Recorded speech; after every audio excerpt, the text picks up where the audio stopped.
Olá, povo santo, lindo e abençoado de Deus, como vocês estão? Espero que todo mundo esteja bem. Hoje nós vamos começar crônicas, tá? Hoje nós vamos falar crônicas do 1 ao 17, mas antes da gente começar a aula, eu quero começar com uma oração, tá? Feche seus olhos e ore comigo. Pai amado, bondoso, Senhor soberano Deus. Pai, graças dou a Ti porque Tu és bom o tempo todo. Tu sempre ouves as nossas orações, responde elas. Pedimos, Senhor, para que nesse dia o Senhor ilumine nossos olhos para aquilo que o Senhor queira que a gente veja, nos abra o entendimento, nos dê a sua porção diária de sabedoria e discernimento. Guia-nos pelo caminho do Senhor, que nós possamos enxergar aquilo que está em oculto. Abra nossa visão, abra nossa audição, Senhor, espiritual, para que a gente não venha passar desapercebido aquilo que o Senhor queira que a gente veja, Pai. Guarda a nossa casa, a nossa família, tudo que levar o nosso sangue e o nosso nome, proteja com a sua proteção sagrada, Jesus. Nós cremos na sua palavra, cremos e temos certeza que o Senhor sempre nos ouve. E já te agradecemos, agora e para todo sempre. Amém. Bom, vamos lá. Vamos falar do Crônicas do 1 ao 17. O livro de 1 Crônicas, ele é um livro que fala muito sobre os descendentes, tá? Em Crônicas 1 está todos os descendentes do Antigo Testamento e conta algumas histórias repetidas das histórias que nós já contamos. Por exemplo, as histórias de Davi, como ele conheceu Betseba, das outras mulheres que ele teve, as concubinas, fala um pouco sobre isso também. Então, assim, não vou repetir para não ficar muito repetitivo.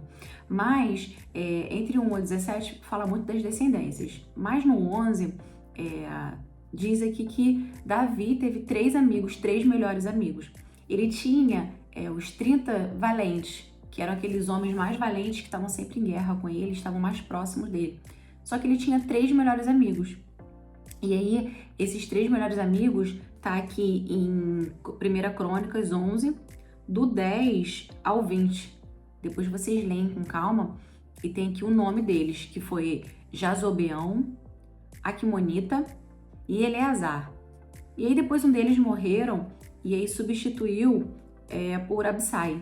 Mas assim, ele sempre teve 3 melhores amigos em volta dele, é o que a gente sempre fala, a gente não faz nada sozinho, a gente vive em unidade, não tem jeito, gente, não dá pra gente viver nessa terra tendo esse pensamento de que eu consigo fazer isso sozinho, eu sou potente, eu faço, eu aconteço, não, a gente não consegue nada pro reino sozinho, a gente precisa de unidade. E a gente sempre tem aquelas pessoas que ficam ao nosso redor, que a gente conhece, que são colegas, mas a gente sempre tem aqueles melhores amigos, pessoas que estão contigo na alegria e na tristeza. E esses 3 principais aqui de Davi, que eram os 3 melhores amigos dele, que eram soldados valentes, eram o chefe da guarda, o capitão, estavam ali com ele sempre nas guerras, estavam junto com ele, um protegendo o outro, sabe? Então a amizade a gente tem que prestar atenção se a gente tem amigos ou se a gente tem pessoas próximas. Porque assim, na hora do bem e bom tem um monte de gente próxima, né? Agora, nas horas das guerras, que a gente vê quem realmente fica.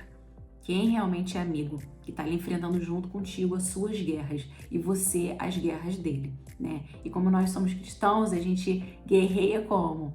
Jejum, oração, é assim que a gente guerreia. Que diz também que Davi fez muita aliança com muitas pessoas, né? Davi era um homem de guerra, mas ele também fazia algumas alianças para não entrar em guerra. E aqui em 14 fala que Davi fez aliança com Irão e fala sobre a arca também, que é levada para Jerusalém. Muitas coisas aqui, como eu falei para vocês no início, que fica repetindo, né? Mas Davi, ele era um poeta. Davi, ele era completamente apaixonado por Deus, né? Ele fazia os poemas e os cânticos, tudo baseado em expressar o seu amor por Deus. Por isso que Davi era um homem segundo o coração de Deus, porque ele era o coração de Deus. Davi era um homem? Sim. Tinha humanidade? Sim. Davi tinha os pedregulhos no caminho, os ferrolhos? Sim. Davi tinha problemas? Tinha. Davi pecava? Pecava. Mas assim, o que Davi fazia era se arrepender, né? Davi, ele cometia alguns erros, mas ele se arrependia na hora que a ficha caía, ele se arrependia. Então, assim, o problema não é você, é óbvio que Deus não quer que a gente peque, Deus quer que a gente ande de santidade dia após dia procurando a santidade, porque na verdade o único santo foi Jesus. Nós somos seres humanos, a gente vai acabar errando, vai acabar pecando, mesmo sem querer. E o que o Senhor espera de nós? O Senhor espera que a gente venha se arrepender, que a gente venha confessar os nossos pecados para Ele ou para o nosso próximo que a gente fez mal e se arrepender e dar continuidade à vida, sabe? Porque não existe nada em oculto que um dia não é revelado. Nenhuma mentira sempre é descoberta. Uma hora é descoberta. E a diferença da mentira coberta para mentira da descoberta é total. Porque quando você faz uma coisa que é errada, que é uma mentira, um pecado, e você confessa aquilo e não faz mais, você tem o perdão do Senhor e sua vida segue. Agora, quando você faz algum erro, você peca ou você mente, você não confessa aquilo, não se arrepende, aquilo vira uma maldição para sua vida, né? Então, não existe pecadinho e pecadão. É tudo pecado. Tudo que não tá na palavra do Senhor, nos mandamentos, nas leis dele, é pecado, né? Mas você se arrependendo, confessando seus pecados, o Senhor é justo, né? A gente tem um Deus justo, que é o verdadeiro juiz, é o nosso Deus. A gente tem um advogado, que é o nosso Jesus, e uma fiel testemunha, que é o Espírito Santo. Então, quando a gente caminha nos caminhos do Senhor, a gente já está respaldado por tudo que a gente precisa nele para nos justificar, sabe? Então, não ande com maldição, meu irmão. Principalmente, você tem o Espírito Santo do Senhor dentro de você. Ele vai te constranger, ele vai te incomodar para dizer o que é certo e o que é errado, sabe? Tem muita coisa que às vezes parece pequena, mas se você não fica em paz com aquilo, não tá certo. Não tá certo, porque o Senhor é paz, o nosso Deus, ele é paz, ele é ordem. Falei isso na última aula. Então, se tá desconfortável, se tá incomodando, se você percebe que tem algo errado, não faça. Muita gente no mundo fala que é sexto sentido, né? Eu já digo que é o nosso próprio Deus dizendo pra gente, olha, isso tá errado, não faça, porque a gente caminha com ele. Então o Espírito Santo nos ensina e o Espírito Santo também nos constrange quando a gente tá errado. Quando a gente fica com algo no nosso coração o tempo todo, algo na nossa cabeça o tempo todo, que você não consegue esquecer daquilo, você precisa orar sobre aquilo, né? Então, aqui no 17, Davi deseja edificar um templo para o Senhor, e o Senhor não permite que Davi edifique um templo para ele, né? Ele fala para ele que Salomão vai fazer esse templo para ele, o filho dele vai dar continuidade e vai fazer esse templo para ele. E tem muitos momentos na vida da gente que a gente confessa para Deus o pecado, o erro, a ofensa para o nosso próprio irmão, sabe? E a gente fala pro Senhor que se arrepende, papapá, e aquilo não sai da sua cabeça, continua te incomodando ainda, é porque provavelmente você precisa ir até seu irmão pedir perdão, né? Porque se você machuca alguém, se você ofende alguém, se você agride alguém, se você não é legal com alguém, se você julga, se você fala palavras torpes, se você magoa essa pessoa de alguma forma, não é só pedindo perdão para Deus, você pede perdão para Deus para que ele perdoe você, mas se aquilo ainda te incomoda, se aquilo perturba a sua mente, você não consegue esquecer, é porque você precisa pedir perdão pro seu irmão. Ah, mas foi ele que errou comigo, ele que começou. Gente, não importa quem começou. O que importa é quem vai pedir perdão, sabe? Porque assim, quem pede perdão primeiro, amadureceu primeiro. A não ser que aquela pessoa faça aquilo contigo sempre, repetidas vezes, você vai pedir ao Senhor discernimento, sabe? Porque tem gente que já está fadado ao fracasso, já está fadado a coisas terríveis, que você constantemente perdoa, a pessoa comete o erro, perdoa, a pessoa comete o erro. O Senhor diz na palavra dele que a gente deve perdoar 70 vezes, 7 vezes. Então, assim, a gente perdoa sempre, mas chega um momento que não adianta você estar certo, pedir perdão para a pessoa ou fingir que nada aconteceu e ela vai achar que está certa naquele erro e vai continuar fazendo, sabe? Eu digo isso por experiência própria.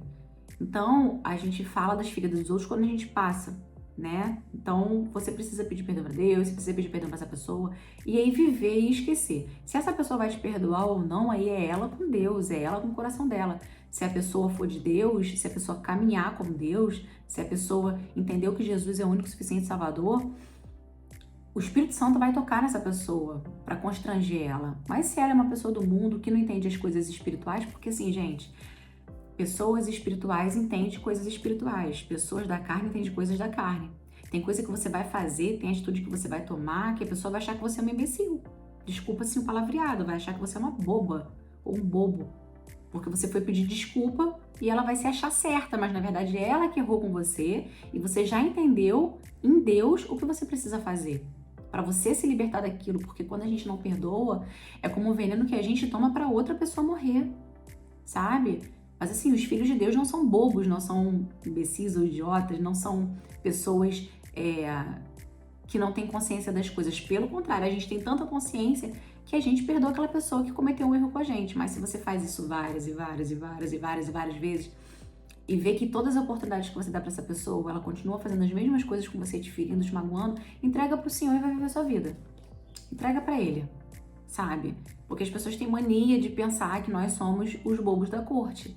né? Quando eu era criança, por exemplo, eu via as pessoas fazendo coisas com a minha avó, ela que me mostrou quem é Deus, quem é Jesus, foi ela que me criou, e faziam coisas com ela que eu ficava assim, meu Deus, não é possível, minha avó tá passando por isso, não é possível que ela fica calada com isso, ela tá certa, ela não fala nada.